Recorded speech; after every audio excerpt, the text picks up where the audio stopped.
A very good evening and a warm welcome to our first edition of UBC News Tonight on this 8th day of February 2024. Now, before we delve into our news bulletin this evening, let's first take a look at the top stories tonight.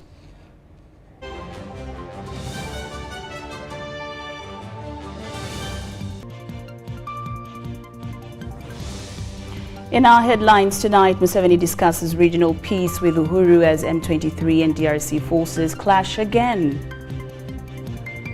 UHRC links poor working conditions to human rights abuse by the UPF. Bank of Africa Uganda signs a $300 million guarantee fund. And Victoria Pearls set for India training tour in preparations for the Cricket 2024 Global Qualifiers.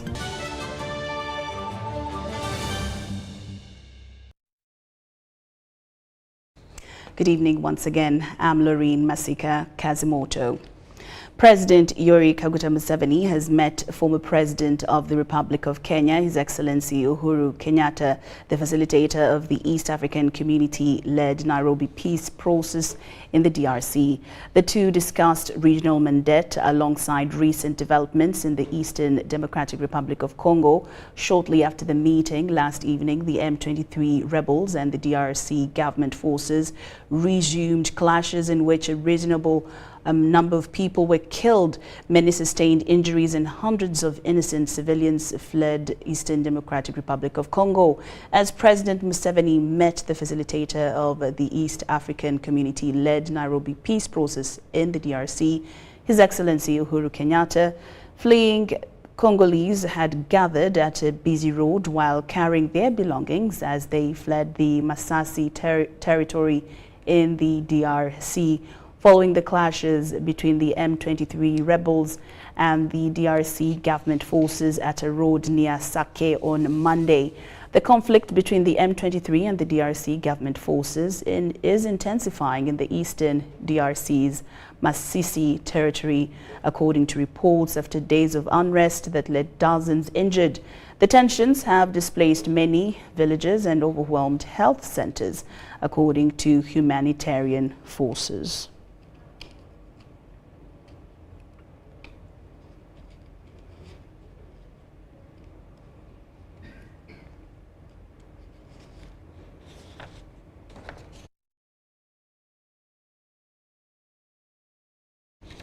President Yoweri Museveni has welcomed America's Emmy Award-winning producer Peter Greenberg to Uganda to film an upcoming documentary project aimed at promoting the country's vibrant tourism industry. President Museveni welcomed Greenberg during an interview held at State Lodge Nakasero, which was aimed at exploring Uganda's unique charms to inspire his upcoming movie. Greenberg is also a travel editor for CBS News. The documentary Hidden Uganda is estimated to reach about 110 million viewers internationally when it airs later this year. During the engagement, President Museveni expressed gratitude towards Greenberg for his visit and emphasized Uganda's beauty, highlighting Uganda's exceptional geographical features. The president underscored the country's position on the equator, coupled with diverse altitudes, creating a rich tapestry of flora and fauna found nowhere else on Earth. He also highlighted Uganda's unique conservation, pointing out the many national parks and game reserves. He also stressed the importance of indigenous agriculture in driving economic growth and sustainability. President Museveni also talked about the misconceptions surrounding Africa's potential and Uganda's capacity for growth. Emphasizing Uganda's stability over the past 3 decades, President Museveni expressed pride in the nation's abundant resources and capabilities. In response, Greenberg expressed gratitude for the opportunity to film a documentary about Uganda, praising the country's untapped potential for cinematic exploration. He commended the efforts of Ms. Diana Museveni in ensuring that their production trip has been a success. Greenberg also noted that the collaborative endeavor between his film and the country promises to showcase Uganda's natural wonders and cultural richness to a global audience, further cementing its status as a premier tourist destination.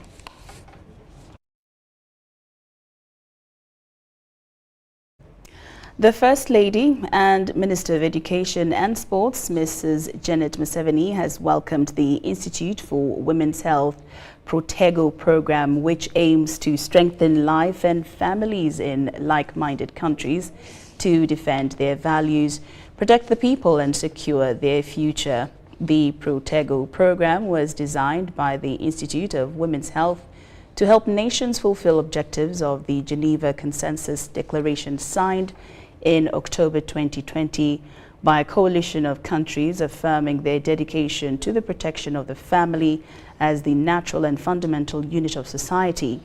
According to the IWH's president, the Women's Optimal Health Framework, which seeks to enhance women's health across their lifespan in every nation and walk of life, is one of the 4 components of the Institute for Women's Health Proto Program.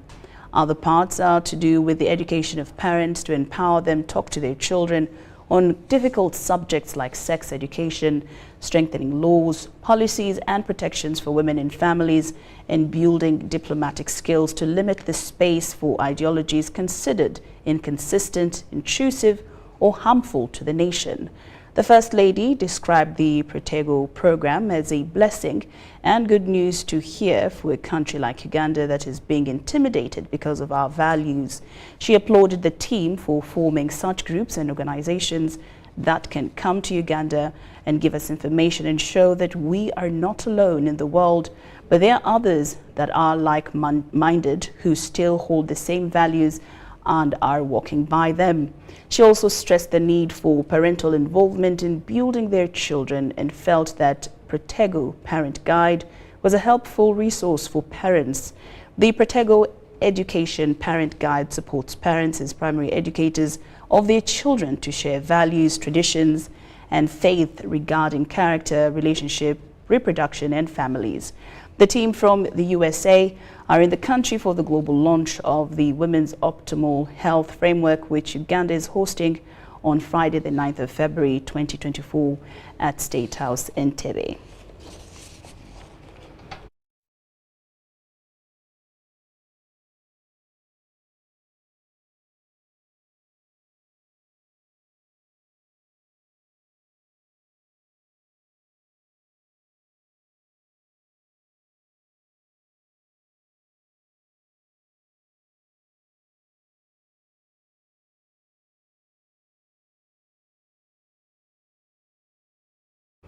The Uganda Medical and Dental Practitioners Council has proposed the implementation of a united national university and institutional examination conducted by the Medical Examination Board at the early, mid and end stages of medical programs. Professor Joel Okulo, the chairperson of the council, presented this recommendation during a session with the Education Review Commission in Nakawa, emphasizing the integral role of examinations in the daily lives of medical practitioners. The Uganda Medical and Dental Practitioners Council, responsible for overseeing medical schools in Uganda and East African region, appeared before the Education Review Commission to share insights into medical practitioner training and assess whether practicing doctors meet the required standards. The current system of joint inspection and accreditation in health professional institutions and programs was criticized, citing a court ruling allowing the internship registration of individuals from an inadequately qualified private university. But we talked about a tribunal whereby we say we should have these matters resolved by people who know the ethics, the technical, what is required of a doctor, and what would be the implications of deploying somebody just because the court has ruled and yet they are actually not qualified. The council identified a deficiency in the admission criteria for health professional training institutions, emphasizing the need for a structured pre-admission interview to assess candidates' attitudes and conduct. Regarding the recommendation for a national university or institution examination for all medical graduates, a commissioner raised concerns about its justification, given the current emphasis on continuous assessment in education. competence-based learning, if we examine students at the end and probably at the end of the year, and especially medical students, which is almost, I don't know what percentage practical in the training, what would be the justification for these examinations? And if so, which kind of examinations? Not many exams. Can I tell you that every patient that we see is an exam? So nobody should be scared of exams. Nobody should be able to say you're giving us too many exams, because every patient that you see is an exam in itself. The council pointed out that gaps in health practices and doubts about standards have diminished the reputation of medical doctors. One commissioner questioned about the origin of doctors' training. You are saying we are going to ask. Very soon we shall be asking when you go to a doctor, where you train. We are already asking. It's not for the future, it's current, present. When you go to a doctor now, you ask and say, where did you train? I was talking to Maxwell. Because it is scary to go to a doctor who is not qualified to be a doctor. A commissioner suggested that the council focus on improving training frameworks and urged scientists to devise methods for producing locally made scientific inputs rather than relying on imports. Inputs are important. Is it possible to tilt the curriculum or possibly create a completely new one so that the medical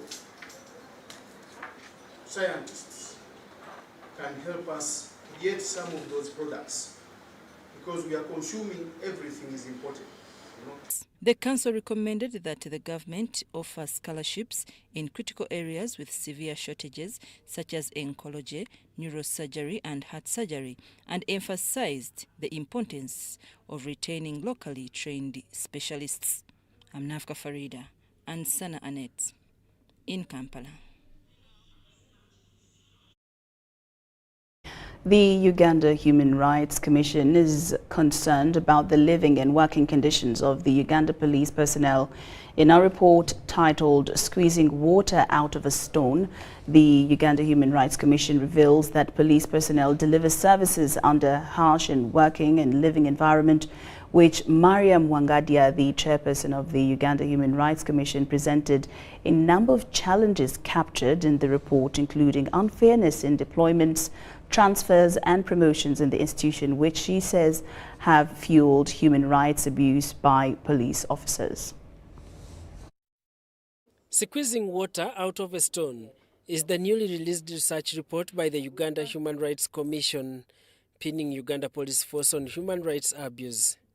Mariam Wangadia, the chairperson of the Uganda Human Rights Commission, presented the report to the Deputy Speaker of Parliament, Thomas Tayebwa, which findings were not far from explaining the rhetorical situation in the Uganda Police Force. Right, Honourable Speaker, the findings and their human rights implications were profoundly eye-opening. In 2019, the Commission, in collaboration with the Uganda Police Force, initiated a research about the linkage of the living and the working conditions of police personnel and the human rights abuse in Uganda. The findings capture several challenges, including the poor accommodation, transportation and salaries among staff at the Uganda Police Force. They reside in condemned structures and unipods unfit for human habitation, which implies that police personnel are giving a lot more than they are receiving. And in some instances, it is amazing how, in their given conditions, they can still manage to provide any service. Wangadia is confident that the challenges trigger the increasing appetite for human rights violation by a section of individual police officers. This salary disparity causes challenges in effecting command and order. It fuels indiscipline and lack of respect for commanders, since they are better paid subordinates disparage them out of a superiority complex, ultimately leading to loss of morale and poor performance. The report further attributes unfairness in promotions, deployments and transfers in the Uganda Police Force. In spite of all the findings, Most personnel have a positive attitude to their work, with 78% of them saying they are proud to serve their country as police personnel. The Deputy Speaker, Thomas Tayewa, chaired with the Commission the budget constraints which affects the police institution, but hailed the officers for bracing the environment to provide service to the nation. And also in some cases, I want to appreciate our population, which is willing. For example, I know in my area, people have been contributing funds to build police stations. Now, that means the value we put onto this institution is a very, very great value. So we are going to go and scrutinize deeply all these. The Commission will be, I'm very sure you will come in and explain further. You highlight most of these things in the committee so that we can give due justice to the report. However, speaking at the public release of the report, Richard Ediego, the Director of Logistics and Engineering at the Uganda Police Force, revealed that about 69,000 housing units are in the offing to bridge the gap brought about by poor accommodation in the force. So we are calling upon people who are capable of building, engineering, procuring, constructing, and then financing the project. And then they give us a grace period within which we shall be constructing, and later on the government starts paying back the loan in a period of about 10 years. Daniel Mugoya, Gloria Gutabinji, UBC News. Countries under the Intergovernmental Authority on Development, IGAD, are being called upon to tap into economic potentials that come with pastoralism and livestock farming. This follows promising statistics that show a 20-30% GDP recorded from pastoralism in IGAD member states. The director, IGAD Center for Pastoral Areas and Livestock Development, Dr. Dereje Tedese, was speaking during the closure of a 3-day regional pastoralist day and expo. We've lost millions and millions of livestock. Some figures put it at 3.7, others put it at 4 million of our livestock. This concern makes urgent the need to address effects of climate change in the areas where pastoralism is practiced. This is why all IGAD member states have roles to play in harvesting the best out of the practice. We are all responsible for the best and poor performance of pastoralism in our respective countries. This expo has showed us that they want youth more than they want the elderly in it. They want the participation of women. This even makes more reason for policymakers to act fast on such challenges. We concentrate in developing other aspects of pastoralism, and we eliminate the numerous conflicts that we always experience, and this can only be achieved if all governments at every level show leadership and give attention to pastoralism as required. The mandate of organizations sometimes dictates the concentration on the livelihood issues, but let's appreciate the issue of climate change in pastoral areas. The issue of land governance, land tenure security is serious. The issue of conflict resolution is serious. Ownership of guns is serious. All this came to the light during the closure of the first Regional Pastoralist Day and Expo, the event which took place in the Federal Republic of Ethiopia. So technocrats advance the need to embrace pastoralism for economic gains. The expo and panel discussion further asserted that there are opportunities to improve the resilience of pastoral communities. Most of these opportunities still remain vast and untapped. To name some of them, seasonal mobility is and has long been an effective strategy for pastoralist, livelihood, and health of ecosystem. Dr. Derejeta Des, the Director, IGAD Center for Pastoral Areas and Livestock Development, represented the Executive Secretary for IGAD, Dr. Wokni Gebeyehu. Most pastoralist communities live along border areas of IGAD member states, and the international border of IGAD countries span more than 10,000 kilometers between our countries, and about 7,000 kilometers with neighboring countries outside the IGAD region. The first Regional Pastoralist Day and Expo was held under the theme, Pastoralism, the East African Mosaic. Henry Okrut, UBC. Radio platforms have been proven by experts to be effective and cheaper in complementing the extension services that are insufficient in the country. According to Farm Radio International, over 15 million farmers have benefited from radio programs which have improved their knowledge, skills and livelihoods.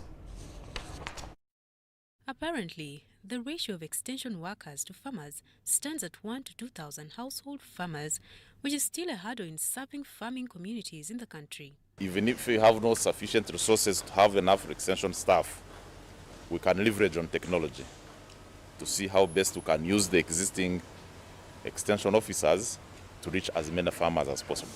About 17 years ago, government partnered with Farm Radio International, a Canadian charity that turned partners with radio stations in Uganda to bridge the gap. This innovation of creating radio platform digital tools, platforms, can be used as a good instrument to propagate knowledge, information, and technologies to farmers.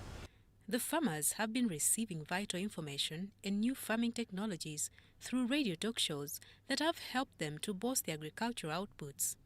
In the community, we work with what we call community listener groups. So we always strengthen them in areas which are remote and they don't have access to radios. We provide them with radio handsets that they are able to listen together as a group. After listening, they are able to discuss and then also come up with ideas, and they call the radio station using their mobile phones that they have. They have also had easy access to ready market for their produces through partnerships with local governments and Farm Radio International. We are working closely with the district production and marketing departments in the 12 districts, and the commercial officers in those districts are tasked to always find market information, do the analysis, and give it to the public using the 12 radio stations. However, the Digital Tool project that was implemented by Farm Radio International and supported by the Canadian government is ending soon. And now we are doing mid-term kind of evaluation and dissemination or sharing information that we have so far gathered from the 12 districts. But Farm Radio International has been tasked to draft a policy brief that can be explained by the government to sustain radio platforms across the country. It's one of the areas probably we need as a ministry to examine and see how we can scale up these good innovations and integrate them in the wider government system. Yoweri and Joseph Okow for UBC. The Minister of State for National Guidance commended the American Tower Corporation for extending digital skilling facilities to primary schools' educational foundations, enabling learners to appreciate the digital space. While launching the Digital Community Skilling Center at Mpondwe Primary School, the Minister rallied the community to utilize the facility and reiterated the government's commitment to ensuring internet access reaches all corners of the country. Ivan Kahwa reports. Our library. Who are we that are going to sit in a room full of air conditioners to fulfill our dreams? The American Tower Corporation has launched a digital community skilling center for the Kasese community at Mpondwe Primary School. The facility, equipped with 20 computers, will be used to extend computer skills to both learners and the community, enhancing their digital proficiency and fostering an employable society, while also encouraging participation in the digital economy. Minister of State for National Guidance, Godfrey Kabyanga, familiarized himself with the facility, which operates under 24-hour surveillance, to appreciate the value it will add to the people of Kasese. Also, when we talk of skilling, we are talking of skilling all Ugandans, because the digital transformation agenda is unstoppable. Now the whole world is going digital. Whether you are old or young, you should strive to really be digital literate. Kabyanga emphasized that telecommunication companies have an obligation to ensure that all areas in Uganda have mobile connectivity and internet access, especially as the government erects more digital skilling hubs and extends services to areas where the private sector cannot reach. So that nobody is left out. It's not an issue of going where there is a market. We want the market to find the network there. There is also a licensing condition to all telephone companies that by the end of next year, they must all have covered 90% of the country. And if you have not yet covered 90% of the country, then we are not going to renew your license. The facility will be accessible free of charge, with dedicated instructors offering financial literacy training and career development opportunities, serving as a hub for innovation. The only skill that any member of the community is required to have is the ability to read. As long as you can read, you can use the computer.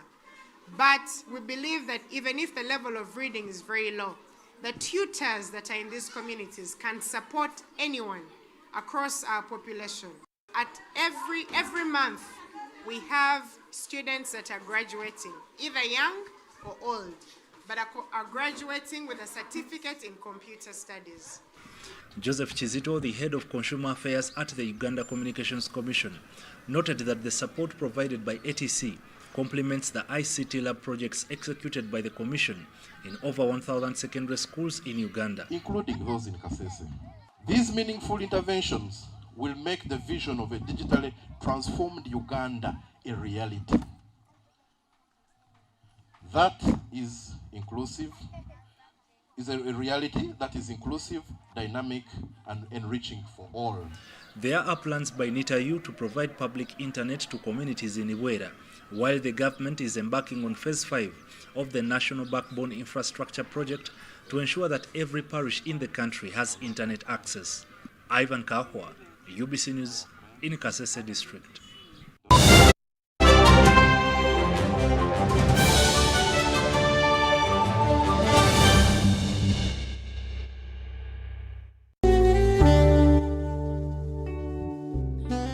Bus Industries, Namamve, the manufacturers of buses for transporters, schools, tour operators, and special purpose vans and any customized vehicle. Metu Bus Industries offers a range of buses known for safety, comfort, and reliability. Depending on your needs, a bus can simply be a point A to point B people mover with just seats, or a special design that includes power outlet, Wi-Fi, television, refreshment center, and any other specification. Buy your buses from Metu and support industrialization of Uganda. Contact us on 0788 118586 or 0782 030303. Email us metuafricabus@gmail.com. Visit our website www.metubusafrica.com.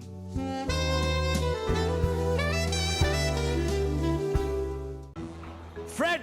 Osmosis. Freddy! Fred Dollar! My boss, CEO Inojo, the general of generals, the conqueror of conquerors, the first and the final, the sky above the skies, the promised land, the terms and the conditions, the international king crocodile, the source of the Nile. I don't have money today. Just take a polite loan of 200K to stock my shop. the signs and symptoms of success. The bank commander, not the bank teller. Why hassle for a loan when you've got MTN Momo? We're sorting. Use the Momo app or dial *165*5# for all quick loans. Choose from the different loan options from our partners and get one that works for you. Together, we're unstoppable. Have you packed more with Harbour jelly and Harbour foam? Yes, we packed. It will protect your skin from skin rashes. More with pack. It is a new improved more with Harbour jelly. So soft and smooth. It is a more with Harbour jelly. Tell me, kids, the scent. Any irritations? No more rashes and irritations. Movit Harbour Jelly and Harbour Soap is rich in natural herbs for a smooth and glowing skin. Movit All Day Confidence. Get ready for the sizzling Pa'iri City and get back to school edition. Prep your child for school and win big. Just shop for their school essentials, download the Pa'iri City and app on your phone and submit your e-receipt fiscal document number. There you have it. A brand new refrigerator, a shopping spree, the newest electronic devices, or even a fantasy family vacation may be yours for the taking. With each electronic receipt you submit, you get closer to the prize. To enter and win, your e-receipt must have a fiscal document number, a QR code, and a verification code. Shopping becomes an exciting adventure with URA. Wangula name Pa'iri City.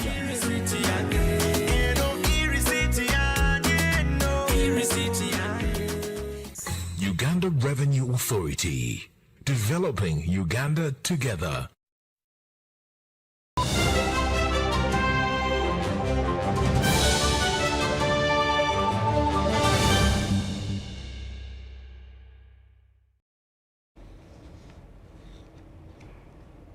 Welcome back from that break. Now in more news this evening, the Ministry of ICT has started recruiting youth under the UJ Connect project, which was launched last year and being financed by the Japanese government through JICA, that is Japanese International Cooperation Agency. While attending the two joint coordination meetings, which was tracking the progress of the project, the Permanent Secretary, Ministry of ICT, Dr. Amina Zawede, informed the Japanese counterparts that 15 innovators have been identified for skilling under the project, focusing on how they can improve business pitching. We have more. The project started with, has 4 outputs. One of the outputs is to create, is to do job matching between people in Uganda or young people in Uganda and companies that want to employ people in Japan. Japan is one of those countries that has the oldest population in the world, while Uganda has one of the youngest populations in the world. So we are connecting the young of Uganda with the old employers in Japan. They can work in Uganda but do jobs, jobs for companies in Dubai. We had a benchmarking or a tour to Japan last year, and we were able to see the different companies that do, recruitment firms of people. We also visited, I see a representative from Ministry of Trade. We also visited the equivalent of Ministry of Trade in Japan, and they told us about the various opportunities they have for attracting, especially people from developing countries, to go and do internships, and others are even retained to create jobs.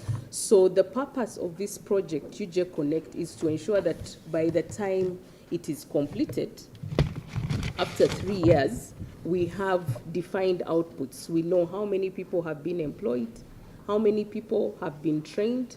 We are also creating a database for, for all innovators. We want to know who are these innovators or who are the developers. Because sometimes when we go and look out for jobs, they tell us, where do we find these people? We don't know where to find them. So the ministry, of course, working supported by JICA and the experts that we have on board, we are going to come up with this database where we encourage everybody who has a startup initiative or who has some projects that they're developing to register with that database, and we can be able to get the, to do the matching of the jobs or to do searching for employment opportunities for these people.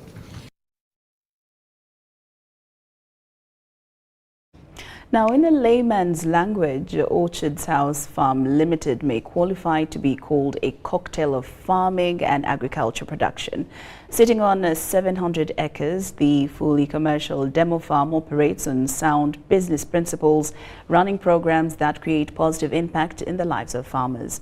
The farm director, Professor William Bazeyo of Orchards House, says the focus is on modernization of agriculture and improvement in food security in the country. We have details in this report.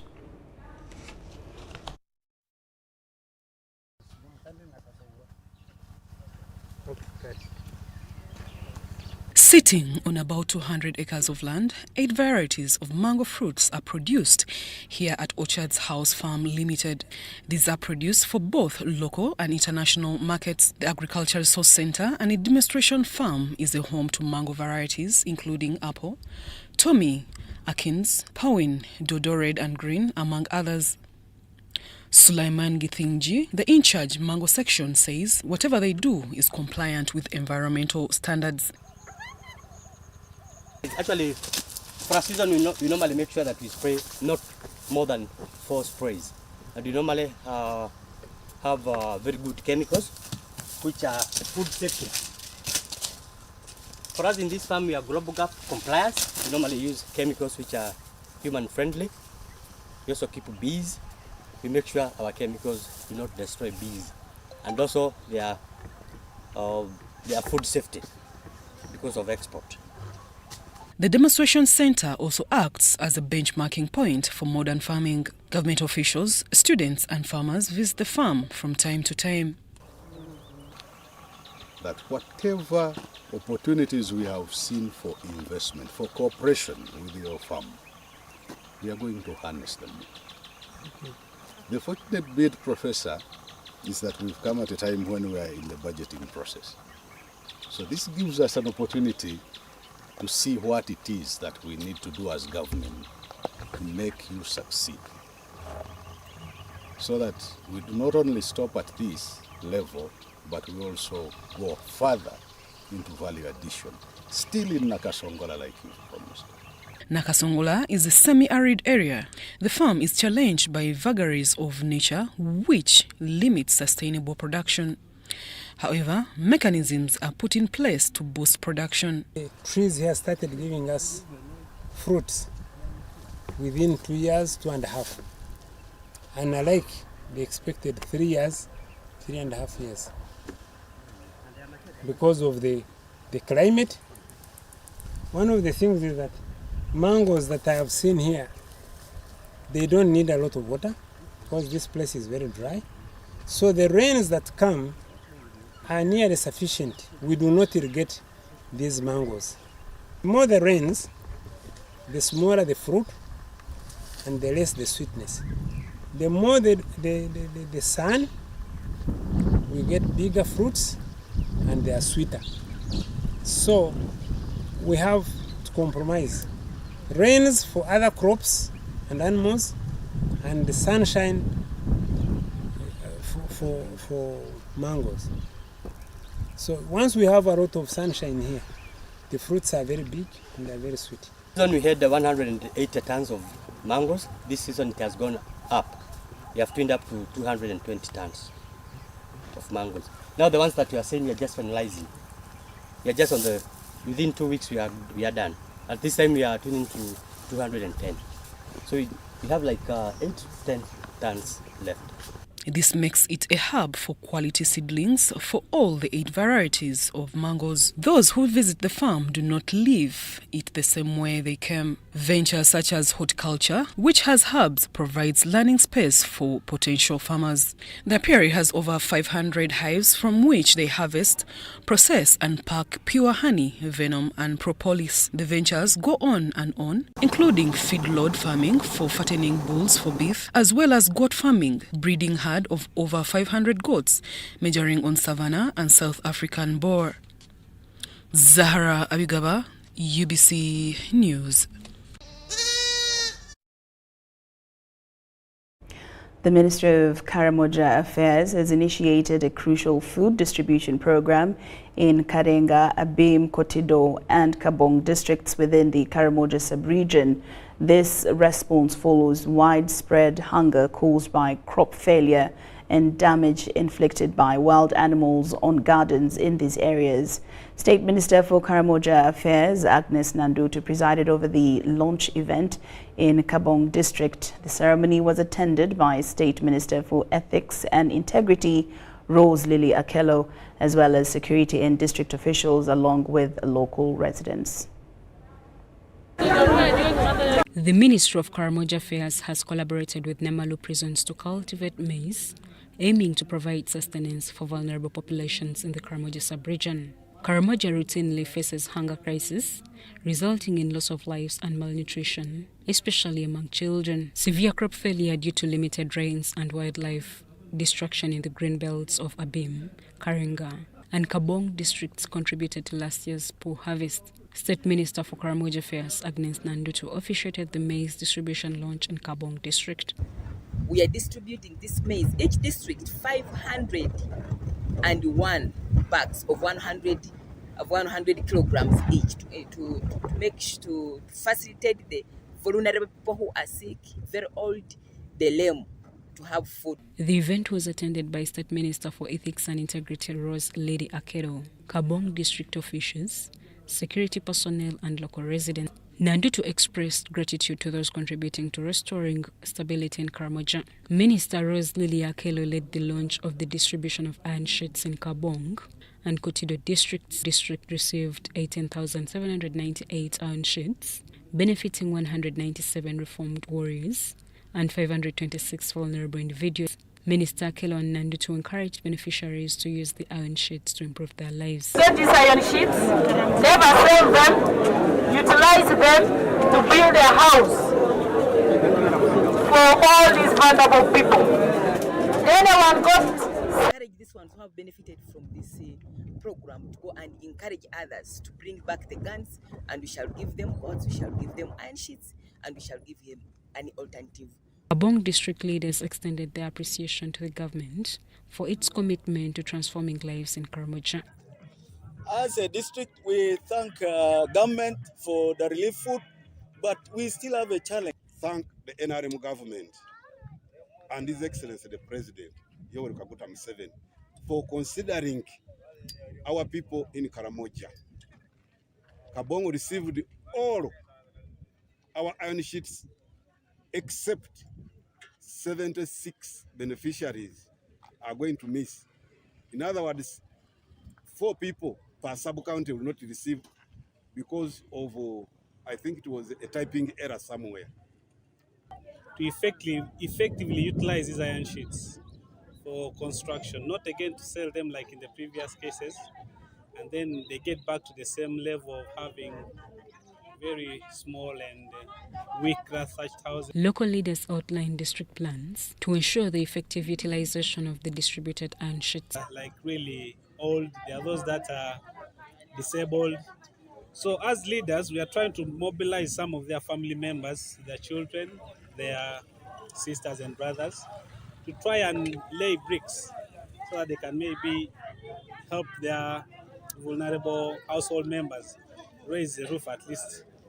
We are going to come up with a design that suits the people, that is more cost effective for our people. That's what we want to do as a district. According to officials from the Office of the Prime Minister, Moroto, Amdat, Nablatuk, Napak and Nakapreparated districts are scheduled to receive food relief in March this year. Maureen Yeager compiled the story. Now, cultural leaders are on the spot for mismanaging customary land-related disputes in an engagement meeting held at Ayer Sub-County Kole District. Locals blamed clan leaders as being the key perpetrators grabbing and selling away widows' land. We have more details. When Rose lost her husband in 2021, she and her 9 children knew her late husband left them land for inheritance. This was, however, not the case with one of the plots her husband had acquired at Teopok Trading Center, Haye sub-county in Kwale district. After her husband's demise, Rose was denied access to this valuable piece of land her husband left behind.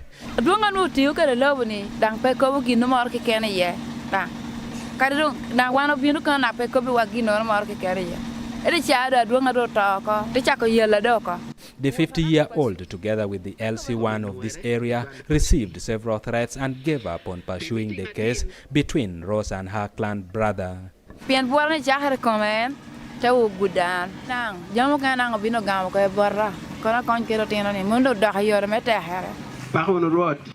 This case was later resumed and perpetrator charged in the court with the support from Redeem International. Under subsection 2, Redeem International, an NGO, works with the law enforcement authorities to protect widows and orphans from violent abuses and exploitation, offering free legal services to victims. And once we accept a case like the one that we've accepted from Teopok here, we have attorneys who represent this widow in court without any payment. All the services that we do to the community is free of charge. Our biggest joy is seeing that a widow is able to get back what belongs to her. And then the community is to create deterrence, let the community know that it's criminal. Land grabbing is common and more abusive. A 2011 study in Lango by Lemu estimates that 70% of widows in the region are victims of land grabbing. At a community engagement in Kwale district, locals accuse cultural leaders as major perpetrators of this vice. They are after a token of appreciation. You find that instead of being on the truth, they bend where they can either get money or they can even take over the old woman or the lady who has lost their husband. Kwale Police CLO says the rewards given to the clan leaders after the sale of land is promoting land-related abuses.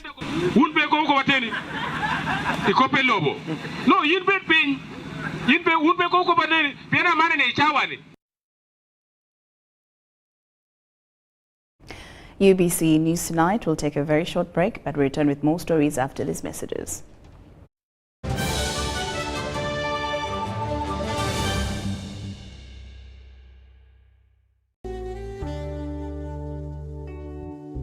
Netu Bus Industries, Namamve, the manufacturers of buses for transporters, schools, tour operators, and special purpose vans and any customized vehicle. Metu Bus Industries offers a range of buses known for safety, comfort, and reliability. Depending on your needs, a bus can simply be a point A to point B people mover with just seats, or a special design that includes power outlet, Wi-Fi, television, refreshment center, and any other specification. Buy your buses from Metu and support industrialization of Uganda. Contact us on 0788 118586 or 0782 030303. Email us metuafricabus@gmail.com. Visit our website www.metubusafrica.com.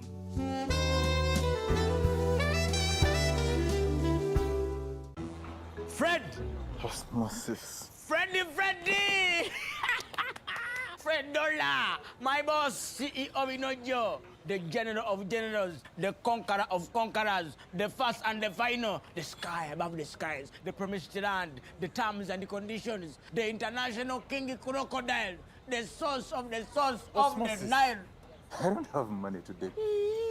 Just take a polite loan of 200k to stock my shop.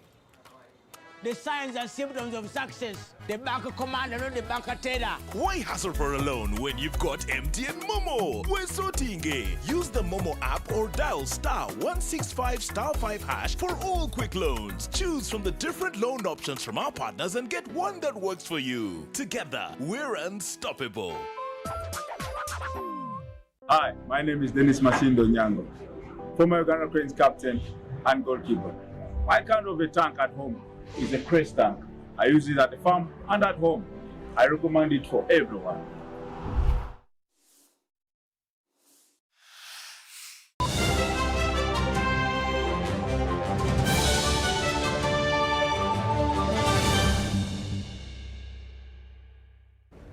Welcome back from that break, and we're glad that you're still with us here on UBC News Tonight. Now into the business scene. Bank of Africa has signed a $300 million guarantee fund with the International Finance Corporation, IFC, speaking at the official opening of its doors to a brand new state-of-the-art head office. Amine Bobid, Bank of Africa Group CEO, said the fund is to cover all of the loans that it gives to small and medium enterprises. IFC is a member of the World Bank Group and is the largest global development institution focused exclusively on the private sector in developing countries. IFC is a member of the World Bank Group and is the largest global development institution focusing exclusively on the private sector in developing countries. The managing director of Bank of Africa Uganda expressed his excitement about the new head office, saying it strategically signifies the company's alignment with the bank's vision for the future. He said it is making a milestone in the bank's journey and its commitment to innovation, efficiency and client centricity. Our new head office symbolizes not just a physical space, but a commitment to the future, a continued growth, and most importantly to the clients and the communities that we serve. At the launch ceremony, key stakeholders highlighted the bank's commitment to innovation, community engagement and environmental responsibility. Established in 1985 as a small indigenous deposit-taking private company, Bank of Africa Uganda Limited has evolved over the years, culminating in its current status as a leading player in the country's banking sector. With a rich history of growth and transformation, the bank has expanded its footprint, now operating with 32 branches across Uganda and serving a diverse clientele encompassing corporate, small and medium enterprises and retail segments. Bank of Africa Group CEO emphasized the client-centric design of the new head office. In another development, Bank of Africa has signed a $300 million guarantee fund with the International Finance Corporation. Speaking at the officially opened new state-of-the-art head office, Bank of Africa CEO, the fund will cover all the small and medium enterprise acquired loans. But also to become an important international platform for operators in Uganda and for foreign investors that wants to come to invest in Uganda.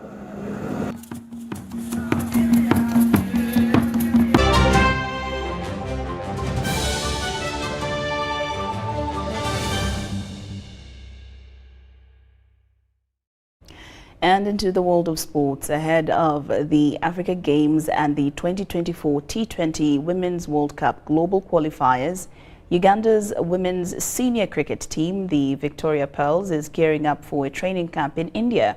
The team aims to hone their skills by testing themselves against seasoned players. Take a look.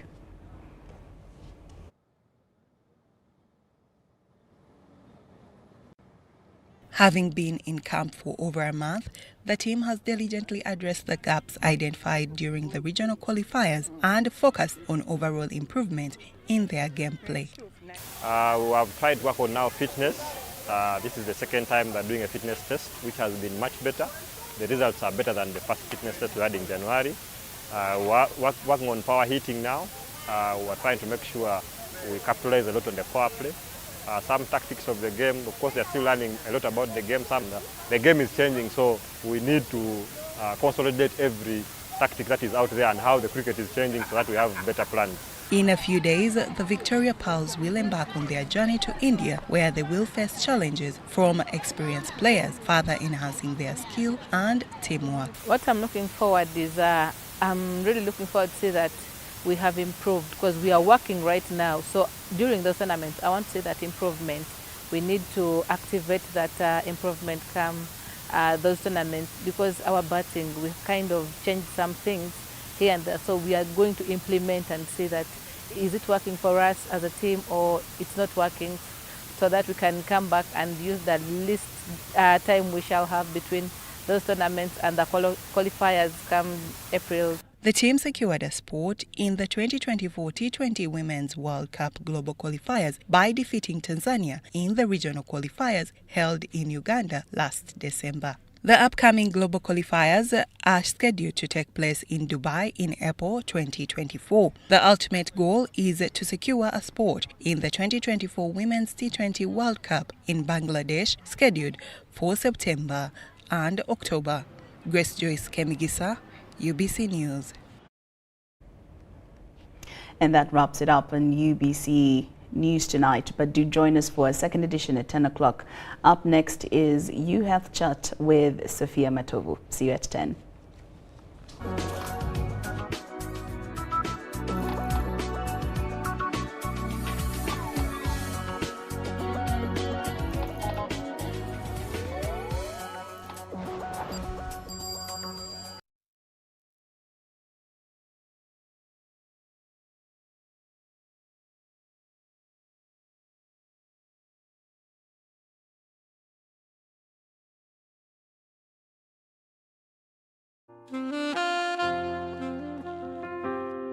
Welcome to Dade Nursery and Primary School, Luzira, a school that gives your child a positive learning environment that makes them feel comfortable and safe.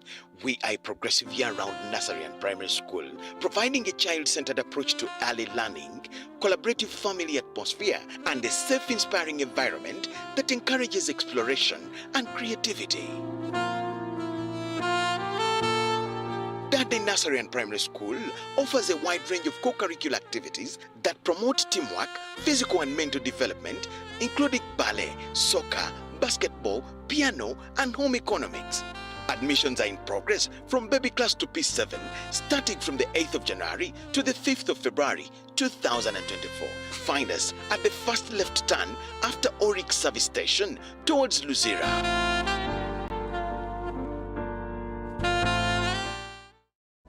The government of Uganda and the Uganda Bureau of Statistics is calling upon all stakeholders such as the chief administrative officers, city mayors, resident city commissioners, city clerks, city and division councillors, wards and LC chairpersons, as well as the residents and business communities to cooperate with the UBOS field teams as we embark on advanced preparations to conduct the National Population and Housing Census on the 10th of May 2024. The census will be a 10-day exercise to obtain statistical data and information that will be used for planning and policy formulation, including information on 1. How many we are, 2. Where we are, 3. How we are living, 4.